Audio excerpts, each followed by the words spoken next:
The United States of America.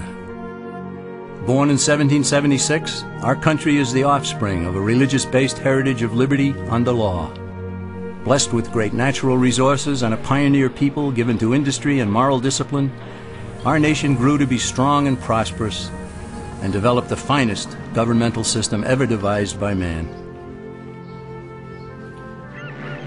America soon became known as the refuge of the world's tired, hungry, and poor.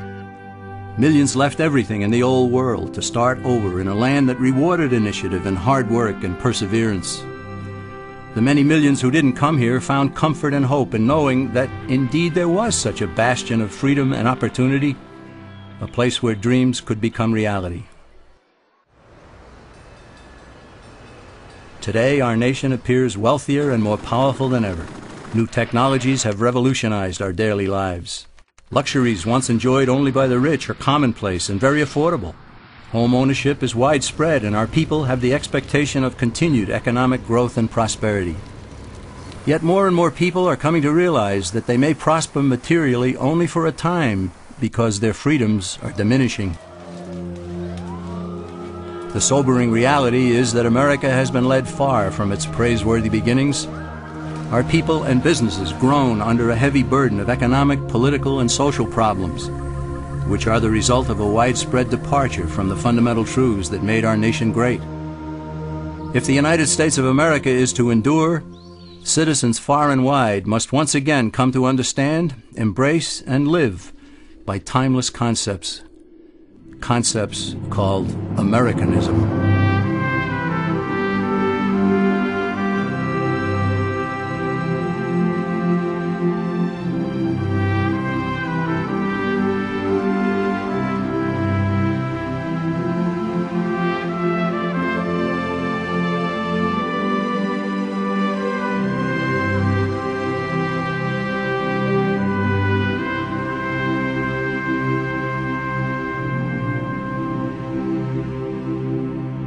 What made America great and set it apart from other lands? Was it natural resources? No, other lands are equally blessed. Was it the people? No, the people who built America came from elsewhere. Was it government planning and wisdom that spurred our nation to such heights? No again. It wasn't what government did that made America great. It was what government was prevented from doing that made the difference. What set America apart from other lands was freedom for the individual. Freedom to work, to produce, to succeed, and especially to keep the fruits of one's labors. America became great precisely because the stifling effect of too much government had been prevented. However, freedom in America was not totally unrestrained. Americans overwhelmingly chose to limit their actions with moral codes such as the Ten Commandments, personal morality, and limited government. It's a combination that characterized America and made it the envy of the world.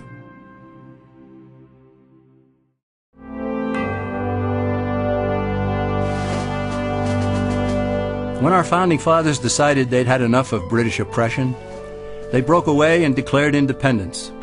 They stated as self-evident truth in the Declaration of Independence that men are endowed by their Creator with certain unalienable rights.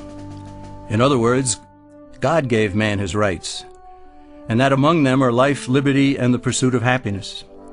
And in the very next sentence, the founders defined the proper role of government when they stated that to secure these rights, governments are instituted. This is the entire philosophical base of our nation. Here, the government cannot legitimately redistribute the wealth, assume power over the people's lives, and dominate man's existence with oppressive taxation, regulations, and controls. According to the founders, government was to be a negative force, which leaves people alone. Its sole function is to protect citizens from one another and from foreign governments, and especially from their own government itself. The founders did not create a government to be a positive force, to do things for people, to take from some, to give to others. They understood that when a government starts doing something for one citizen, it has to take from another to do so. And in the process, it gains control over both.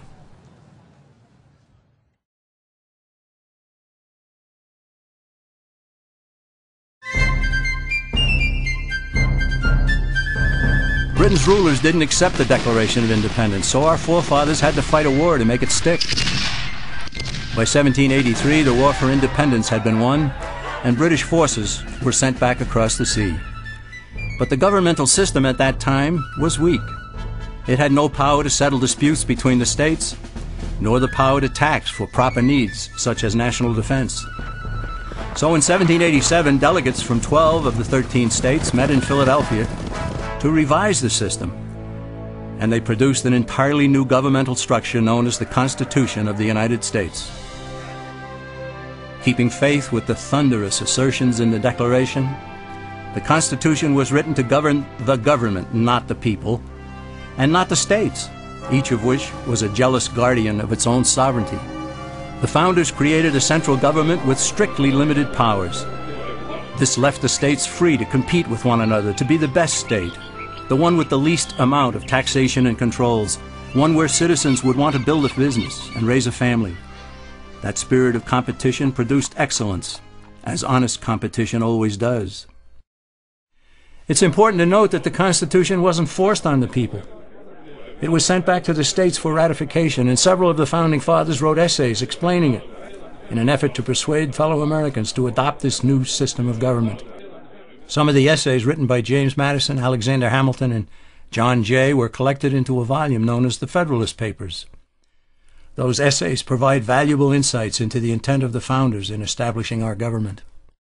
Eventually, all 13 states ratified the Constitution, and then each ratified the first 10 amendments known as the Bill of Rights, further tying the hands of the federal government.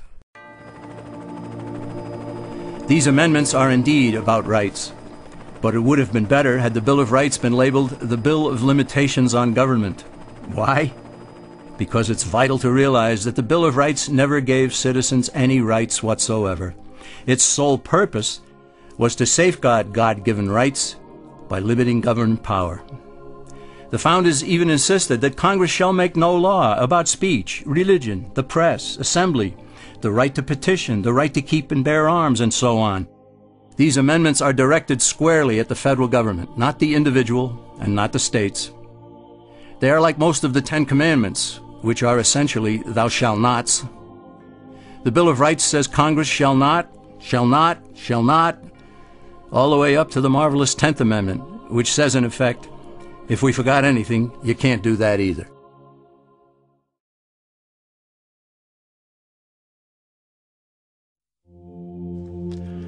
When Benjamin Franklin exited the Constitutional Convention, he was asked by a woman, "Sir, what have you given us?"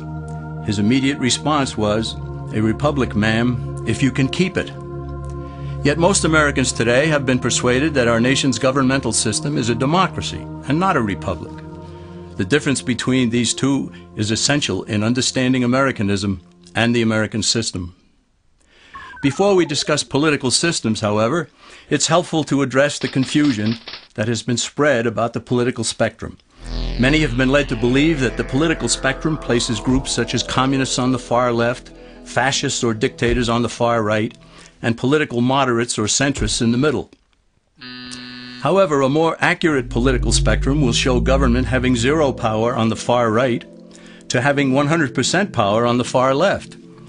At the extreme right, there is no government.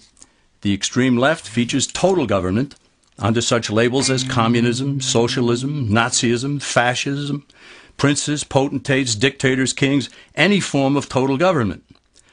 Those who claim that Nazis and fascists are right-wing never define their terms. This amounts to spreading confusion. Toward the middle of the political spectrum can be found the type of government limited to its proper role of protecting the rights of the people. That's where the Constitution of the United States is. Those who advocate such a form of government are really constitutional moderates. So let's analyze the basic forms of government.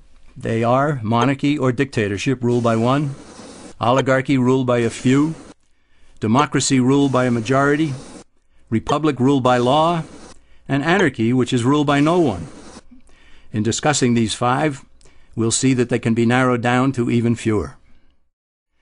Looking first at monarchy or dictatorship, this form of government doesn't really exist in the practical sense. It's always a group that puts one of its members up front. A king has his council of nobles or earls, and every dictator has his bureaucrats or commissars, the men behind the scenes. This isn't ruled by one, even though one person may be the visible leader. It's ruled by a group. So let's eliminate monarchy, dictatorship, because it never truly exists. Oligarchy, which is ruled by a group, is the most common form of government in all history. And it is the most common form of government today. Most of the nations of the world are ruled by a powerful few, and therefore oligarchy remains.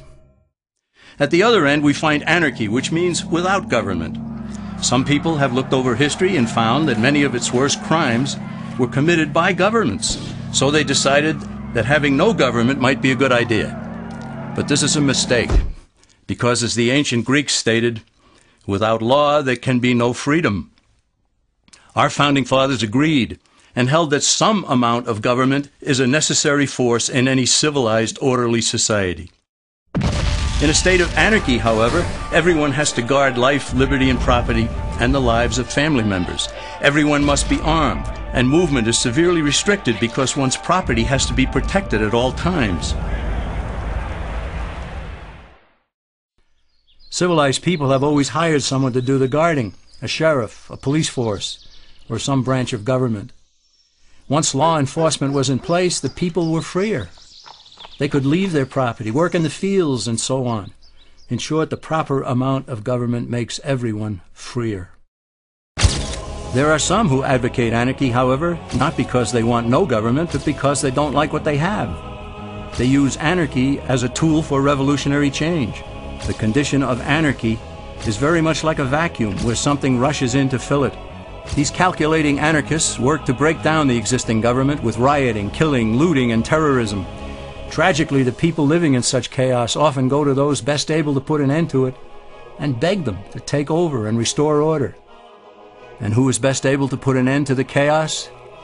The very people who started it.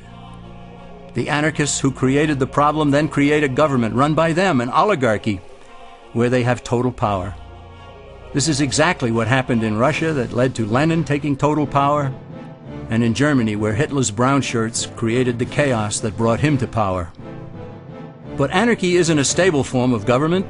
It's a quick transition from something that exists to something desired by the power-hungry. It's a temporary condition, and because it isn't permanent, we eliminate it as well. The word democracy comes from two Greek words, demos, meaning people, and kratein, meaning to rule. Democracy, therefore, means the rule of the people, majority rule. This, of course, sounds good, but suppose the majority decides to take away one's home, or business, or children. Obviously, there has to be a limit. The flaw in democracy is that the majority isn't restrained.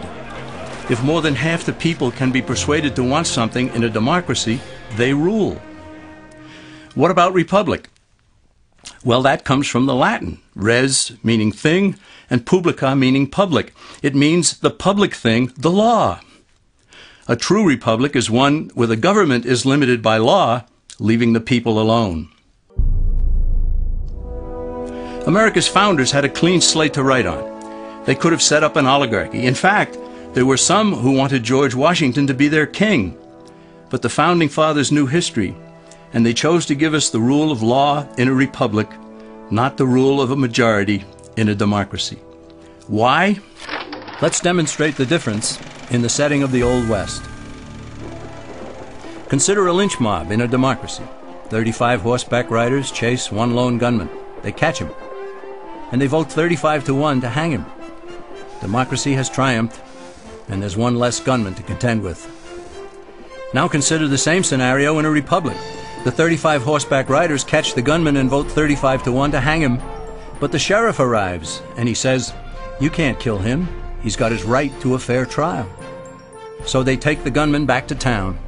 A jury of his peers is selected, and they hear the evidence and the defense, and they decide if he shall hang. Does the jury even decide by majority rule? No, it has to be unanimous, or he goes free. The rights of the gunman aren't subject to majority rule, but to the law. This is the essence of a republic.